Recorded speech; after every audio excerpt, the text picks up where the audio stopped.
We are here at the last day of the Rhode Island Saltwater Fishing Show. We are showcasing our solid state technology for all your marine needs. I get a lot of comments and people ask me what makes your battery worth the money. And right here I have a 12 volt 100 amp hour battery. And when you're using this on your trolling motor, you need 3 of them. This weighs 76 pounds. This right here is a 3620 amp hour battery. All you need is this. Directly replace 6 of these. So let's talk about size and space for a second. You would need 3 of these batteries. 1, 2, 3, going all the way out there. You're gonna take up a whole rod locker or whatever available storage you have. Mind you, you can put this in a tiny little spot. You can put it in the back of the boat if you need to because of the consistent voltage delivery and pick up a whole lot more storage. 500 bucks, 3,400 bucks. 8-year warranty, guaranteed to last. Right here, you're gonna have to use 6 of these. About 500 pounds of weight, replaced by 43 pounds. What do you think? How much? Over 100. What the did you fill it with? Acid. Best guess, come on. Best guess? Yeah. 87. Okay. Hammer that one.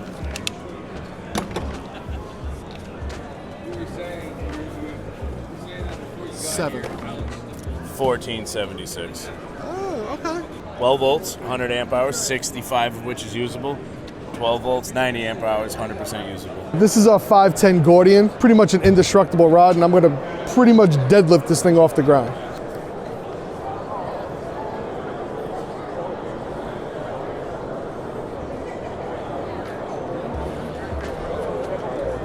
I'm gonna try and lift up 80 pounds on a lead battery.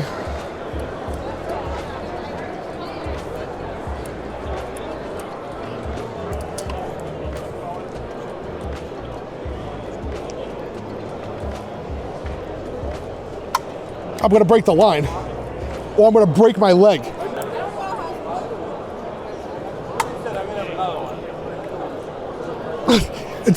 It's lifting me off of it. So that right there is the difference between a solid state marine battery and your AGM batteries. You can lift it with a fishing rod as a solid state marine coming in at 14 pounds. And right there, 80 pounds, you cannot do it. Test number 2, 250 pound mono. We're gonna lift them. Now we got height. Do the white one first. That lead battery is going to break the rod. I'll put money on it. That's 14 pounds. You think he's going to lift 75? Nice. Not wrong, though. Come on, Shawn. Careful, you're gonna get hit from above. Get it. Get it. Oh. Almost. Hey. Break down. Yeah. He needs a pre-workout. Keep going. I don't want it to block in my face.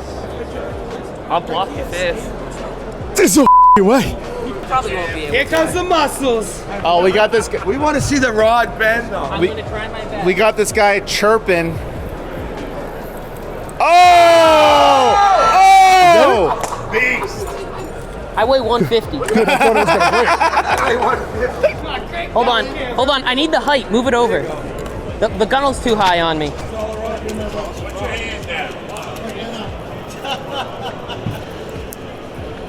Oh! You knew where it was. Did it lift at all? Yeah, it was off the ground. It was off the ground. Thank you. Here with the boys from Tackle to the People displaying their beautiful blue water boat, which has our batteries powering the house and trolling motor application. I'm gonna give the microphone to Cam and let us take us through a little tour of the boat. All right, guys, let's go check it out. As we step in, the first thing a lot of guys will notice is these 2 Honda BF350 engines. They're mounted on our Armstrong bracket. These 2 engines push the boat up to 56 miles an hour. We cruise around 33, getting 1.7. So great, efficient engines. We'll go down here, we'll check out the bilge. In the bilge, you'll see what these solid state batteries are powering. So we got our Airmar 275 low, high, wide transducer. That's great for when we head out to the canyons, fish the deep water, as well as when we're in shallow, whether we're bass fishing or tuna fishing for bluefin. We have our 2 bilge pumps. Those are rigged on float switches, so they take care of themselves. They're also manual if we want. And then we have our 2 live well pumps. Those go to our live wells. We have 2. We have a 65 here in the transom. That's nice. This seals it for us, pressurizes. Then we also have this 55 right here in the floor. This is the one I tend to use most often. Keeps the weight a little bit more forward. We can come down here. We can take another look at the build, show us a little bit more access. We have our priming bulb, a lot of the wiring that's in here, nice and neat. Ken over at Blue Water really took care of us getting everything rigged up nice and clean, easily accessible. And that by far is my favorite attribute to this boat, is how clean and easily accessible everything is. As a charter captain, I do a lot of my own work, and being able to fix things on the fly and get back on the water the next day is crucial. We come up to the lean post, and we have this tackle station built into the lean post. All of the plumbing for the rod holders is rigged right in, which is great. Usually, when it's not show season, this is rigged. I have slide out tackle boxes that come in here. I store my lead sinkers in this tray, and then I store miscellaneous fighting gloves, leaders in these two boxes here. We'll move forward. We'll take a look at the dash. This is where all the magic happens. This is where I do most of my fishing. I stay right here, and these are the tools I use to get us on the fish. So to start off, we'll start up high. We'll look at our two Simrad VHFs. They have AIS built into the Simrad display, the 16-inch display. We have our Fusion audio system that is rigged in all around the boat, keeps us jamming the whole day. And then down here, we can look at the two displays. So some of the cool things about these displays is it ties in with our 275, as well as we have a 3-in-1 tied on the transom. That gives us side imaging, and then the 2-in-1 transducer, the 275, works great when we go deep. We have a custom-built switch panel made by Blue Water. Batteries aren't on right now, but when they are, the lights turn on if it's nighttime, or you can shut them off if you don't want that light in your face blinding you. We have our Honda display that also runs off of the house battery. We have a phone charger, which is nice for a wireless phone, so you don't have to worry about any wet connections. We have our Dometic electric steering, and that is great for these two big engines. We don't have to worry about hydraulics. And the electric steering also allows us to have heading control. That's probably, again, one of my favorite features on this boat. Normal autopilots, when you engage autopilot, you have a screen. It disengages your wheel. You have to steer with that screen. Dometic autopilot, or heading hold they call it, I can use my wheel to steer. If something were to appear in front of me that I needed to evade quickly, I can turn my wheel, and then if I need to get back on my heading, I just cut right back, hold it for 3 seconds, locked on, I'm good to go. We have our Seakeeper ride system right here, and those are trim tabs that actuate over 100 times per second. So there's a computer mounted in the boat that reads 1,000 times a second, and those trim tabs adjust over 100 times a second. And what that does is, while we're riding, it keeps us level, as well as keeps us from jumping out of waves. One of the craziest experiences was one of my first rides on this boat. I felt like I was about to come out of a wave, and those Seakeeper ride trim tabs can sense that. They go right down, they stick you right to the wave. So this boat will not slam if those trim tabs are on. They keep you glued to the wave, you won't jump out. It's one of the craziest things, going from a boat with regular hydraulic trim tabs to these electric trim tabs that have a computer system in them that reads. It's honestly, in my opinion, one of the biggest advancements in boating in a long time. On this boat, as you can see here on the switch panel too, we also have 2 sets of underwater lights. So we have 2 underwater lights mounted on the transom of the boat, and then we have 2 mounted on the running surface. Those running surface ones are really cool. So all of those pull a lot of electricity. We also have Lumitech rudder lights here on the back. We have a spotlight up on the front, as well as floodlights off the side and in our live well. And involving all of that light, it certainly pulls a lot of power. Cam, while you're out there fishing all day long, do you run your motors while you're doing that? Yeah, no, when I'm out there all day, I really prefer stealth. So I shut my engines off, because especially when we're in shallow water, you know, when you're tuna fishing at 90 to 100 feet, you want that stealth. And that 12 volt, 210 amp hour keeps us going all day, keeps the live well pumps running no matter how much bait we have. If it's nighttime and we're drifting out at the canyons, all our lights are on, our underwater lights, and that keeps us going all day. So tell me about how the screens work, how your depth finder works, your fish finder, your transducers. Is any of that clear and so we have an Airmark 275, which is really the highest end transducer money can buy for these units, and those are 1 kilowatt transducers, so they obviously draw a lot, especially when you're running both at once. So it's a 2-in-1, a low and a high cone, so those pull a lot. So we'll have 2 going at once. Sometimes we'll even have 3. We'll have the side imaging, the high and the low going all at the same time, and that battery has no issue handling any of that at all. So it's safe to say that you're putting in long days on the water?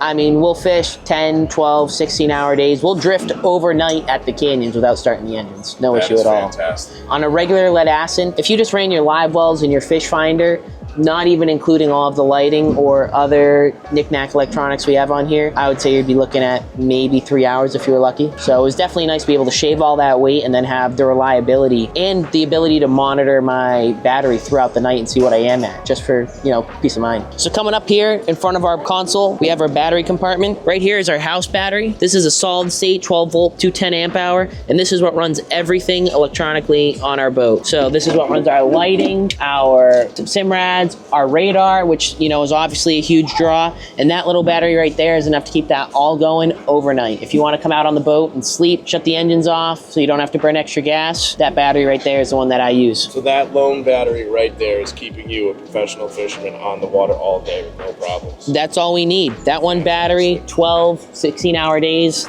that's when we use. So Cam, as a captain in the high-end performance center console business, how do you find the solid state marine batteries give you an extra edge out there on the water? So I think as these center consoles continue to evolve, continue to develop, obviously electrical demand just continue to grow. And I think the battery market is something that for a long time was slow to catch up. And I think these, you know, solid lithium batteries are really the next advancement to keep up with all these radars, Seakeeper trim tabs, gyro stabilizers. Those are massive draws on a battery system, and the solid lithium is really the only thing that we've seen that has really been able to advance and keep up with all those electrical advancements. Aside from being able to power all of the equipment that you're using and it being able to work 16, 18 hours, tell me about the advantages of being able to get your storage space back. Yeah, so as a charter boat, you know, obviously there's a lot of things that we're required to have. We need to have a life jacket for every individual on board. And when we take this boat commercial tuna fishing, you know, whether it be the canyons or whatnot, we have to have survival suits, life rafts, and this might be a big center console to some, but in the scheme of commercial boats, this is certainly a smaller one. Every inch counts because we're trying to go out there, load up on as much fish as possible, and get back. So being able to open up that console and open up fish box storage, because we're able to cut down on our batteries by, you know, a third, is really game changing. You know, every box we can get, every inch we can get is another fish we can fit in the boat, another life jacket, and, you know, makes everything much more convenient. I think going off of that, being able to have all this extra space for me as a camera and film person is absolutely huge. So if we just take a look in the console here, that's all empty space, dry storage. And with the amount of electronics that we have on the boat, if we're running just straight lead acids, you can imagine just how many batteries might actually be in there. And not to mention, if we decide to throw a gyro on this boat, if we decide to throw thrusters, if we decide to get even more extravagant with our electronics packages, which is not unheard of for center consoles of this size, then you're talking about batteries that are all over this boat, you know? So that's extra space for me as a film person for my camera bags, tens of thousands of dollars worth of gear that sometimes I'm bringing on the boat that I can put in the storage that we're saving because of solid state marine.